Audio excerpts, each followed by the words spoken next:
Israel और Hamas के बीच युद्ध निरंतर जारी है। इस दौरान हमास के वरिष्ठ अधिकारी पिछले सप्ताह एक गुप्त मीटिंग में शामिल हुए। इस मीटिंग का खुलासा रविवार को इजराइल के सरकारी टेलीविजन कैन ने किया। इस मीटिंग में हमास के राजनीतिक ब्यूरो के उपाध्यक्ष सालेह अल अरोरी शामिल थे, जो बेरूत, लेबनान में अपने घर से हैं। इसके अतिरिक्त हमास के पूर्व प्रमुख खालिद मशाल भी इस मीटिंग में शामिल हुए, जो कतर की राजधानी दोहा में आवास करते हैं। कैन की रिपोर्ट के अनुसार इस मीटिंग में हमास के कई अन्य वरिष्ठ अधिकारी भी शामिल थे। इस मीटिंग को हमास नेताओं की बैठक के लिए सुरक्षित माना गया था, खासकर युद्ध की शुरुआत के बाद।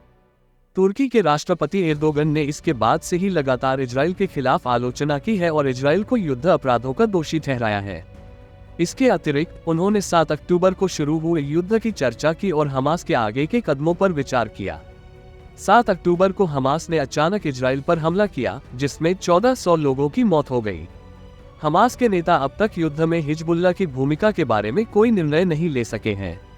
कैन की रिपोर्ट के मुताबिक बंधकों से जुड़े समझौते के बारे में भी मीटिंग में बातचीत हुई। रविवार रात को मिस्र के अधिकारी ने बताया कि इजराइल और हमास दोनों नए सिरे से युद्धविराम और बंधकों की रिहाई के लिए तैयार हैं। हालांकि इस पर कैसे सहमति होगी, ये तय नहीं हुआ है।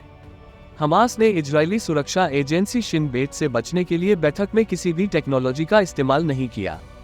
इस महीने की शुरुआत में तुर्की ने इजराइल को चेतावनी दी थी। एक तुर्की खुफिया अधिकारी ने ये कहा कि अगर इजराइल ने तुर्की या किसी और देश में हमास के अधिकारियों को मारने की कोशिश की तो इसके गंभीर परिणाम भुगतने होंगे। इजरायली सुरक्षा एजेंसी शिन बेट के प्रमुख रोनेन बार ने इस धमकी का जवाब दिया, कहते हैं कि इजराइल लेबनान, तुर्की और कतर में हमास के नेताओं की तलाश करेगा, चाहे ये कितने भी वर्षों लग जाए।